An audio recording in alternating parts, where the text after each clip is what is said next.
Faleminderit juve për ftesën. Një deklarate e Zelenskit më pas ka krijuar, po të themi, zhurmë shumë të madhe në atë se çfarë realisht ai ka thënë.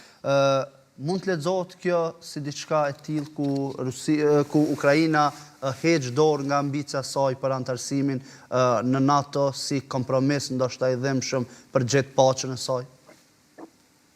Patjetër, Ukraina me sa duket është e gatshme që të heqë dorë nga kjo ambicie, por besoj se me kushtin që të jepen garanci të ngjashme me nenin 5 të kartës themelore të Aleancës së Atlantikut Veriut. Kështu që unë besoj se Ukraina ka treguar, ka shfaqur vullnetin e plot për të çuar më tej negociatat për të arritur te paqja dhe nevojitet që Rusia të jetë në të njëjtat pozita dhe të jetë më luajale me të gjithë aleatët perëndimor në arritjen e objektivit final që është paqja. Në negociatat me sa kam parë deri tash janë 2 momente kyçe të cilat janë duke u diskutuar, sepse Rusia pretendon që plani me 28 pika, i cili u hartua dhe me sugjerimet e Rusisë, të mos modifikohet. Ndërkohë aleatët europian bashkë me ata amerikan, gjatë tyre ditëve dhe sot që ne po flasim, i dërguari special i presidentit Witkoff dhe Jared Kushner, së bashku me Zelenskin, janë takuar me presidentin Zelenski, janë takuar në Berlin dje për 5 orë, vazhdojnë sot prapë të takohen dhe janë duke zhvilluar një takim dhe me ministrat e jashtëm të Bashkimit Evropian për të informuar lidhur me ecurinë e negociatave dhe plani i paqes ka pësuar disa ndryshime të rakorduara pra midis Shtetet e Bashkuara, Bashkimit Evropian dhe Ukrainës. Pikat nevralgjike, mendoj se është së pari Donbasi, pra rajoni Donbasit ku Rusia kërkon kontrollin e plot, ndërkohë Ukraina patjetër që nuk e pranon këtë lëshim.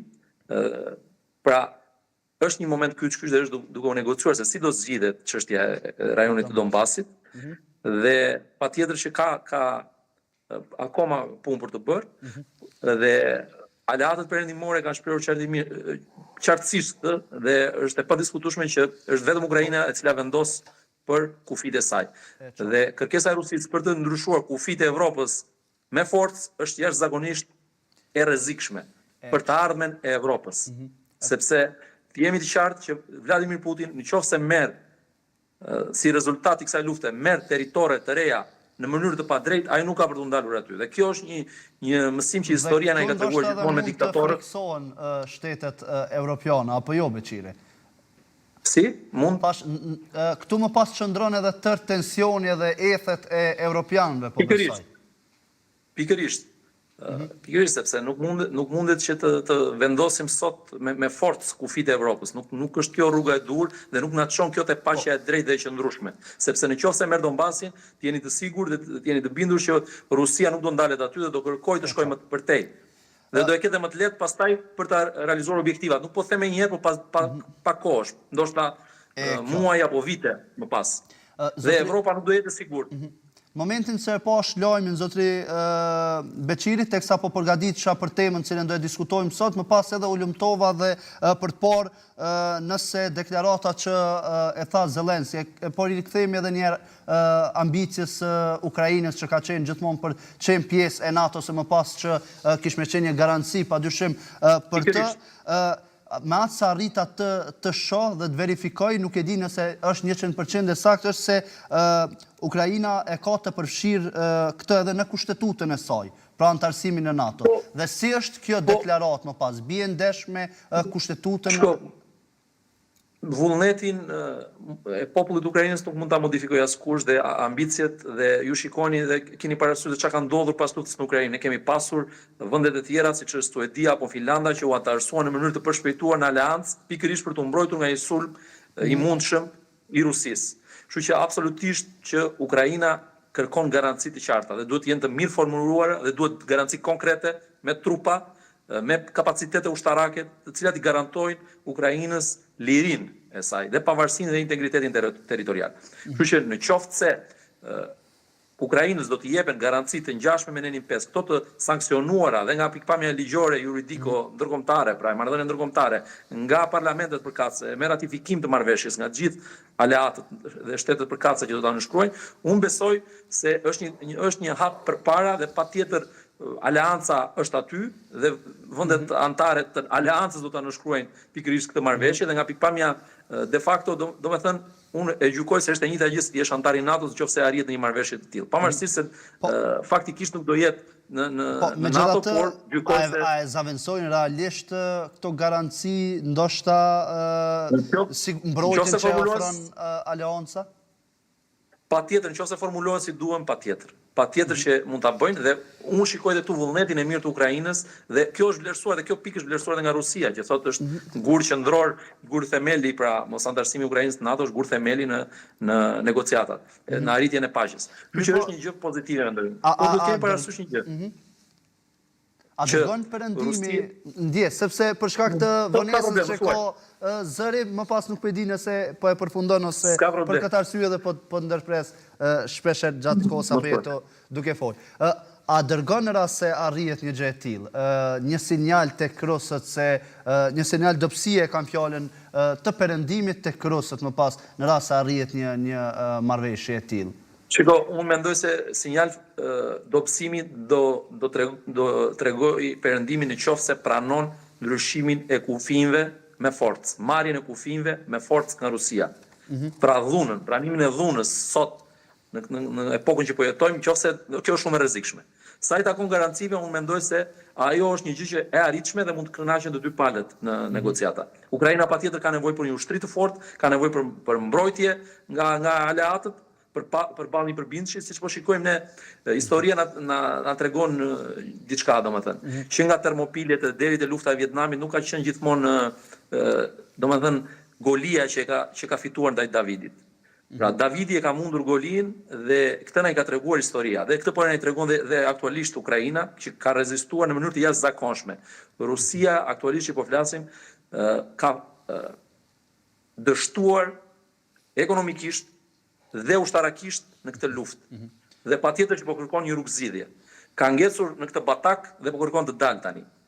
Dhe duhet përshëndetur dhe një vendim tjetër që është shumë i rëndësishëm, gjykoj, për ngrirjen e aseteve ruse, të cilat ishin të mbajtur nga kompania belge Euroclear, janë ngrirë që nga 2022, pra bëhet fjalë për aksione, kapitale të kompanive, të individëve rusë në Evropë, bëhet fjalë për miliarda euro, pra, janë ngrirë sot dhe nëse më parë çdo 6 muaj kërkoi unanimiteti i antarëve të Bashkimit Evropian për të vazhduar që të marrin të ngrira këto asete çdo 6 muaj, pra një vendim duhesh marr, sot që po flasim është një hap shumë i rëndësishëm përpara. Këto asete u ngrin përfundimisht dhe deri në përfundimin e luftës do mbahen të ngrira dhe do të përdoren, pastaj do zhbllokohen vetëm kur të përfundojë lufta për të paguar reparacionet, për të paguar dëmet e luftës ndaj Ukrainës nga ana e Rusisë. Pra janë si një garanci për ndërtim dhe që mos të përsëritet më gabimi, të mësojmë nga gabimet, pra. Rusia nuk duhet të përsërisë më gabimin që bëri të sulmoj shtetet fqinj apo vende të tjera europiane apo vende të tjera fqinje. Kështu që nuk mundet që të vazhdojnë me këtë mënyrë duke qenë një autokraci agresive ndaj fqinjve. Agresive është sot rreziku më i madh për Europën, sot që po flasim. Kjo është prerur nga nivelet më të larta vendimarrjes politike në Bashkimin Evropian. Pra, dhe ne në Kosovë dhe në Shqipëri e dim shumë mirë rrezikun pastaj nga ana tjetër që na vjen pikërisht nga Rusia dhe proksi vet që është Serbia, dhe unë e kam thënë dhe po e rikthem prapë që pas luftës në Ukrainë, momenti më i vështirë për Europën ka qenë Banjska, sulmi ose plani për të krijuar një konflikt të dytë në zemrën e Evropës me qëllim për të përçarë aleatët. Dhe mos e harroni këtë gjë.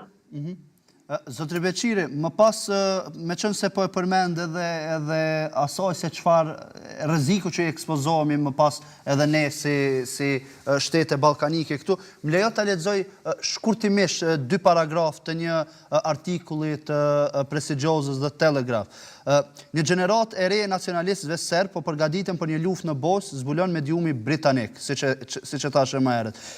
Qindra militant kanë udhëtuar për në Ukrainë për të luftuar për krah trupave ruse me besim se nëna Rusi do të shërbejë duke i ndihmuar të rimarrin territoret e humbura përfshirë Kosovën. Me këtë, çfarë dua të them, i bie që realisht edhe mund të ekspozohemi një rreziku të tillë, shkruan një gazetë prestigjioze, jo çfarëdo Qartë, pra pikërisht atë që po diskutonim.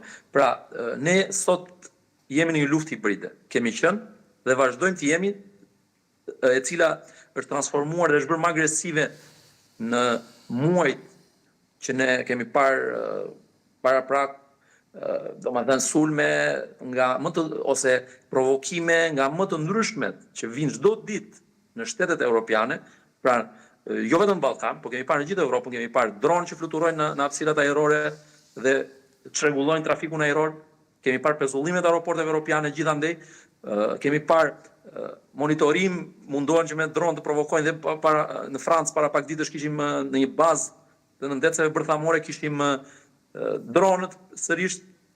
Pra Rusia po udhëheq një luftë hibride në Europë, sot që po flasim. Është një luftë e një forme tjetër, duhet kemi parasysh, nuk është një luftë në ato klasike që kemi parë ne. Është një luftë pa kontakte, ashtu quajtur, është një luftë e cila kombinon sabotimin politik, presionin ekonomik, operacionet sulmet kibernetike, bashkë me raketat, dronët dhe artillerin e rëndë që përdor në Ukrainë dhe sulmet e përditshme me dronë për të gjunjëzuar infrastrukturën kritike, për shembull në Ukrainë, para dimrit të egër Ukrainas, me qëllim që të dekurajoj popullatën, por nuk e ka arritur për 4 vite me radhë, nuk e ka arritur ta bëj dhe vazhdon këmbgul çdo vit. Prandaj them që Ukraina është një qendres që duhet mbajtur në këmbë, sepse ajo i shërben Europës, i shërben lirisë tonë. Dhe ne në Ballkan, siç ju e përmendët, patjetër që jemi një hallk dhe kjo e thënë edhe nga raportet e aleatëve dhe në Kongresin Amerikan është diskutuar, por edhe në dokumente tjera serioze, që Kosova dhe Bosnia patjetër, po dhe Shqipëri nuk e përjashtoj këtu, ne shqiptarët jemi aleatët më të ngushtë perëndimit në këtë rajon. Dhe patjetër që Rusia objektivin e saj nëpërmjet Serbisë patjetër e ka që të na shkëpusi ne në kjo aleancë e ngushtë me perëndimin. Ne jemi 2 shtete sot, por duhet të bëjmë më shumë sa i takon kohezionit tonë të brendshëm, duhet të ndajmë infrastrukturën ushtarake, duhet të kemi arkitekturë sigurie të përbashkët, mendoj unë. Duhet një strategji kombëtare e mirë menduar për t'i bërë ballë këtyre rrezikeve. Ata përpiqen të minojnë besimin te qeverit, besimin të aleancat, qofte institucion ndërkombëtare, Bashkimi Evropian, NATO e kështu me radhë në këtë rajon. Pra, lufta vazhdon për ditë. Vazhdon në media nëpërmjet sponsorizimeve të ndryshme, qofte të analistëve të ashtu quajtur, qofte në mënyra të tjera për të influencuar debatin publik në një drejtim ose në një tjetër. Pra, lufta hibride vazhdon, është e përditshme. Dhe synimi, e thash edhe një tjetër, është përçarja e perëndimit dhe shkëputja e aleatëve. Ne shqiptarët duhet të jemi vigjilent, mendoj. Duhet të bëjmë shumë sa i takon edhe zhvillimit të kapaciteteve tona ushtarake. I kemi përmendur që janë hapa pozitiv dhe aleanca në shkrim aleancës Shqipëri, Kosovë, Kroaci. Është shumë e rëndësishme që ne të vazhdojmë më tepër të konsolidojmë kapacitetet sepse jemi mbrapa në raport me zhvillimet teknologjike që ka sjellë dhe transformimet që ka sjellë lufta në Ukrainë. Pra Ukraina sot është bërë një lider në fushën e prodhimit të dronëve dhe me një eksperiencë të jashtëzakonshme që po e marrin gjitha superfuqitë, pra Shtetet e Bashkuara po bashkëpunojnë ngushtësisht me Ukrainën në këtë pikë. Kështu që dhe ne duhet të bëjmë të pamundurën të mundur në mënyrë që të konsolidojmë kapacitetet tona dhe të jemi nuk po them që ne të përgatitemi për të sulmuar këmbë, ne nuk kemi sulmuar historikisht asnjë vend, por të jemi të gatshëm të mbrojmë vetvete. Duhet të bëjmë më shumë. Nevojitet më shumë, 2 shtetet tona duhet të bëjnë më shumë në këtë pikë, mendoj. Ka shumë hapësira bashkëpunimi nëpërmjet institucioneve të sigurisë, nëpërmjet shoqërive të përbashkët që duhet të ketë më shumë kohezion e kështu me radhë. Shoqërive pra në Kosovë dhe në Shqipëri. E kuptoj. Popullat qytetarëve. Beqiri, një pyetje të fundit për të rikthyer edhe një herë tek lufta, sepse shumë e quajnë edhe si lloj konflikti, mirë po ajo se çfarë realisht ka ndodhur gjatë këtyre viteve të fundit mes Rusisë dhe Ukrainës është një luftë. Duke i parë gjitha zhvillimet cilat po ndodhin aktualisht, bisedimet, përfshirjen e europianëve, të Shteteve të Bashkuara të Amerikës, të dërguarve të Donald Trump, sa afër realisht është paqja mes këtyre 2 vendeve, zotri Beqiri? Shiko, unë gjykoj se kemi arë në moment decisiv. Pra, sot, siç e thash, po diskutohet nëpërmjet dy të deleguarve amerikan, Witkoff dhe Kushner, me ministrat e jashtëm, jo vetëm për Ukrainën, por edhe për lindjen e mesme, pra po diskutohet në një takim me ministrat e brendshëm të Bashkimit Evropian. Diskutimet vazhdojnë, negociatat vazhdojnë, me presidentin Zelenski janë negociata shumë serioze, po zhvillohen në Berlin, Gjermania është aty e përfshirë me kancelarin Merz, gjithë aleatët janë aty, do ketë në vijim takime dhe në darkë do vazhdojnë negociatat pas 5 orëshit që u zhvillua dihet të negociata midis presidentit Zelenski dhe amerikanëve, do vazhdojnë në vijim, duke përfshirë këtu dhe europianët, siç e thash, janë të gjithë bashkë, duke tentuar që të bëjnë një marrëveshje gjithë përfshirëse dhe të pranueshme, sepse Rusia, thash dhe një tjetër, kërkon gjithmonë që t'u qëndrojnë 28 pikave dhe thot nuk lëvizim nga ato, pra gjithmonë tregohet refraktare. Shkon deri par pike dhe duket që do të fitoj vetëm kohë. Ndërkohë me kosto njerëzore të jashtëzakonshme, vetëm këtë vit janë 395.000 sipas statistikave të shërbimeve inteligjente serioze perëndimore, janë 395.000 viktima të vrarë, të plagosur në luftë. Nga Rusia po flas këtu. Nuk po zë viktimat në Ukrainë të sulmeve tyre të përditshme, nuk po zë fëmijët, nuk po zë gratë, nuk po zë pleqt, e shumë e radhë, po zë vetëm viktimat ushtarake të Ukrainës, të Rusisë në front dhe në luftën që po udhëheq, pra kostot jashtëzakonshme dhe përparim minimalist në front. Nuk ka përparim. Është propaganda ajo që thuhet që jo po ka marrë një qytet sot jonez, është një përparim shumë i ngadalt dhe nuk ka sjell asnjë transformim sa i takon